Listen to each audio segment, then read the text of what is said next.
वैदिक कथा अमृत में आपका स्वागत है। आज की कथा है सौभरी ऋषि की कथा। सौभरी ऋषि यमुना नदी के गहरे जल में तपस्या में तल्लीन थे कि उन्होंने मछलियों के एक जोड़े को संभोगरत देखा। इस तरह उन्होंने विषय जीवन का सुख अनुभव किया, जिससे प्रेरित होकर वे राजा मंधाता के पास गए और उनसे उनकी एक कन्या के विवाह के लिए याचना की। इस याचना के उत्तर में राजा मंधाता ने कहा, हे ब्राह्मण, मेरी कोई भी पुत्री अपनी इच्छा से किसी को भी पति चुन सकती है। यह सौभरी ऋषि की कहानी का शुभारंभ होता है। मंधाता मथुरा के राजा हैं और सौभरी ऋषि यमुना नदी के गहरे जल में तपस्या कर रहे थे। जब ऋषि में कामेच्छा जगी तो वे जल से बाहर निकले और राजा मंधाता के पास जाकर उन्होंने कहा कि अपनी एक पुत्री का विवाह उनसे कर दे। तो आइए कथा शुरुआत करने के पहले हम लोग भगवान से प्रार्थना करते हैं। ओम नमो भगवते वासुदेवाय। नारायणं नमस्कृतं नरं चैव नरोत्तमं देवीं सरस्वतीं व्यासं ततो जयमुदीरये।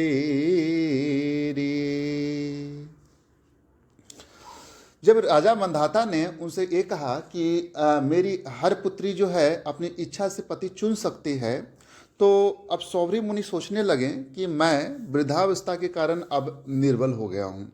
मेरा बाल सफ़ेद हो चुके हैं, मेरे चमड़े झूल रहे हैं और मेरा सिर सदा हिलता रहता है। इसके अतिरिक्त मैं योगी हूँ, अतएव ये स्त्रियाँ मुझे पसंद नहीं करती। चूँकि राजा ने मुझे तिरस्कृत कर दिया है, अतएव मैं अपने शरीर को ऐसा बनाऊंगा कि मैं संसारी राजाओं की कन्याओं का ही नहीं अपितु सुर सुंदरियों को देव कन्याओं के लिए भी अभिष्ट बन जाऊं, इच्छित वर बन जाऊं। इसके बाद सौभरी मुनि तरुण और रूपवान अपनी तपस्या के बल पे हो गए और तब राजप्रसाद राजमहल का दूत उन्हें राजकुमारियों के अंतःपुर में ले गया, जो अत्यंत ऐश्वर्यमय था। इसके बाद उन 50 राजकुमारियों ने सौभरी मुनि को अकेले ही अपना पति बना लिया। इसके बाद पश्चात राजकुमारियां सौभरी मुनि द्वारा आकृष्ट हो गए और एक दूसरे से जो बहन का जो रिश्ता था, नाता था, वे भी भूल गई और परस्पर झगड़ने लगी। वो बोलने लगी, यह व्यक्ति मेरे योग है, तुम्हारे योग नहीं, यह व्यक्ति मेरे योग है, तुम्हारे योग नहीं। इस तरह से उन सबों में काफ़ी विरोध उत्पन्न हो गया। चूँकि सौभरी मुनि मंत्रोच्चारण करने में पूर्ण रूपेण से पटु थे, वेद वेता थे और उन्होंने कठिन तपस्या से ऐश्वर्यशाली घर, वस्त्र, गहने, सुसज्जित दास और दासियां, स्वच्छ जल वाली झीलें, उद्यानों से युक्त विविध बगीचे उत्पन्न कर दिए और इसमें उद्यानों में विविध प्रकार के सुगंधित फूल, चहकते पक्षी, गुनगुनाते भौरे थे और मुनि पेशेवर गायकों से घिरे थे। सौभरी मुनि के घर में मूल्यवान बिस्तर, आसन, गहने, स्नानागार और तरह तरह के चंदन लेप, फूल मालाएं तथा स्वादिष्ट व्यंजन थे। इस प्रकार ईश्वरशाली साज सामान से घिरे हुए सौभरी मुनि अपने अनेक पत्नियों के साथ गृह कार्यों में व्यस्त हो गए। तो ये बहुत ही मतलब अद्भुत कथा है, जिसमें अपने योग शक्ति के बदल जो उन्होंने सब कुछ मतलब वहाँ पर उपलब्ध कराया गया है। सौभरी ऋषि महान योगी हैं और 8 प्रकार की सिद्धियों को वर्णन किया गया है शास्त्रों में, जैसे अनिमा, लगिमा, महिमा, प्राप्ति, प्राकप, इशित, वसित्व और काम बसाईता। सौभरी मुनि ने अपनी योग सिद्धि के बल पर अति श्रेष्ठ भौतिक स्वर का भोग किया है यहाँ पर। इसके बाद सप्तद्वीपमयी जगत के राजा मंधाता, जो बहुत महान सम्राट थे, जब सौभरी मुनि के घरेलू स्वर को देखा उन्होंने, तो वह आश्चर्यचकित रह गए। उन्होंने जगत के सम्राट के रूप में अपनी झूठी प्रतिष्ठा छोड़ दी। उन्होंने देखा कि देखिए एक योग साधु हैं जो इतना ऐश्वर्यशाली अपनी योग शक्ति से कर सकते हैं। तब उन्होंने अपनी झूठी प्रतिष्ठा छोड़ दी और यहाँ पर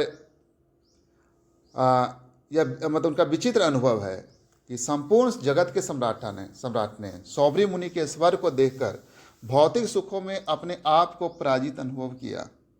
इस प्रकार सौभरी मुनि इस भौतिक जगत में इंद्रिय तृप्ति करते रहे, किंतु वे तनिक भी संतुष्ट नहीं थे। जिस प्रकार निरंतर घी की बूंदें पाते रहने से अग्नि कभी जलना बंद नहीं करती। इसके बाद सौभरी मुनि ने एक दिन जब एकांत स्थान में बैठे थे तो उन्होंने अपने पतन के कारण के विषय में सोचा। कारण यही था कि उन्होंने एक मछली के मैथुन से अपने आप को संबंध कर लिया था। सौभरी मुनि का उनकी तपस्या में से पतन जो है वैष्णव अपराध के कारण हुआ था। यह जब कथा इस प्रकार है, जब गरुड़ ने मछली को खाना चाहा तो सौभरी मुनि ने बिना कारण उस मछली को अपनी शरण में रख लिया। चूँकि गरुड़ मछली को न खा पाने से निराश हुआ, इसलिए सौभरी मुनि ने एक वैष्णव के प्रति एक घोर अपराध किया था। इस वैष्णव अपराध के कारण सौभरी मुनि का योग तपस्या के उच्च पद से पतन हुआ। अतः मनुष्य को चाहिए कि वैष्णव कार्य में बाधा न डाले। तो सौभरी मुनि की कथा में है कि सौभरी मुनि ने इस तरह का अपराध किया, जिसका उनका नैसर्गिक भोजन था उसको उन्होंने वहाँ पर श्रापित किया था गरुड़ महाराज को कि आप यहाँ पर नहीं खा सकते हैं। आगे विचार करते हैं कि ओह, गंभीर जल के भीतर तपस्या करने पर भी तथा साधु पुरुषों द्वारा अभ्यास किए जाने वाले विधि विधानों का पालन करते हुए भी मैंने मात्र मछली के मैथुन सानिध्य के कारण अपनी दीर्घकालीन तपस्या का फल हाथों से जाने दिया।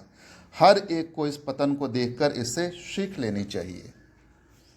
भवबंधन से मोक्ष की कामना करने वाले पुरुष को वासना में जीवन में रुचि रखने वाले व्यक्तियों की संगति छोड़ देनी चाहिए और अपनी इंद्रियों को किसी बाह्य कर्म में जैसे देखने, सुनने, बोलने, चलने इत्यादि में नहीं लगाना चाहिए। उसे सदैव एकांत स्थान में ठहरना चाहिए और मन को अनंत भगवान के चरण कमलों पर पूर्णतः स्थिर करना चाहिए। यदि कोई संगति करनी भी हो तो उसे उसी प्रकार के कार्य में लगे पुरुषों की संगति करनी चाहिए। शुरू में मैं अकेला था और योगी की तपस्या करता रहता था, किंतु बाद में मैथुनरत मछली की संगति के कारण मुझ में विवाह करने की इच्छा जगी थी। तब मैं 50 पत्नियों का पति बन गया और हर एक ने 100 पुत्र उत्पन्न किए। इस तरह मेरे परिवार में 5000 सदस्य हो गए।